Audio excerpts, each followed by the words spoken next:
Every time a new camera drops, it's tempting to believe this is the one. Don't do it. Hey. But there is another side to that upgrade path. The workflow. The part that happens after you press record. And if that part falls behind, then sometimes it's the laptop, not the camera, that quietly decides how far you can go. But this isn't an anti-gear rant. The right camera can really change what you are able to capture out in the real world. So the question isn't, does gear matter? It's where does it matter more for me right now? Out in the shoot or back into the edit room? Cameras don't just capture images, they sell you a feeling. The feeling that this time you will finally look cinematic enough. So you start watching test footage, side-by-side comparison, and your brain quietly rewrites the same story. The gap between where you are and where you want to be becomes a specs problem. But that's a trap, because the more you believe the camera is the missing piece, the less you realize the real bottleneck waiting for you on the timeline. So while we obsess about the tools that capture the images, we rarely think about the ones that process it. When your laptop can't keep up, come on, speed up.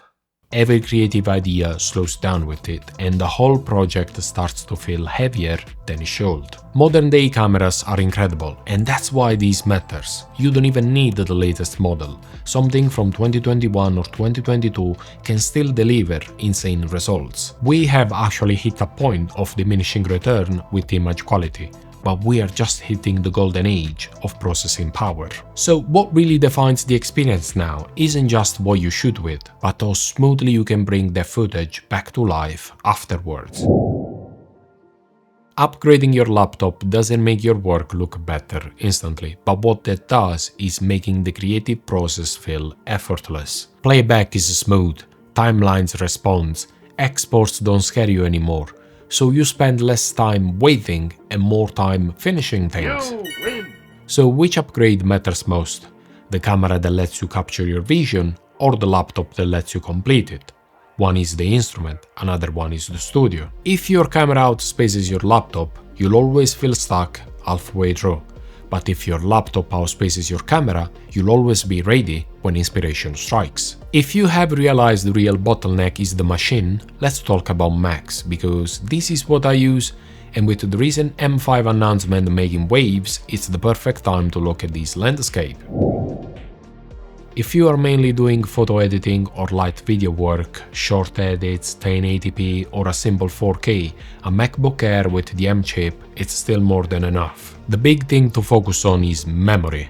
That's what keeps things snappy when you have Lightroom, Photoshop and 20 browser tabs open at the same time. But if you are regularly editing YouTube videos in 4K, working with log footage, adding transitions, effect, maybe a bit of motion graphic, then I'd start looking at the MacBook Pro line. Not because of the logo on the lid, but because of the sustained performance. For example, I'm using a MacBook Pro with the M4 Pro chip and 48GB of unified memory. It's the sweet spot for me.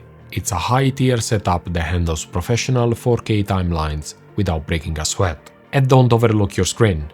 You spend way more time looking at your laptop than your actual camera's LCD. So instead of asking, what's the best MacBook? Ask yourself, what do I shoot?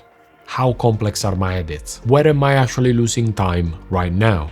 Playback, exports, storage perhaps? Then pick the machine that fixes the pain point. Not the one with the fanciest name, but the one that disappears when you are creating. Because at the end of the day, the right MacBook isn't there to impress anyone. It's just there to get out of your way.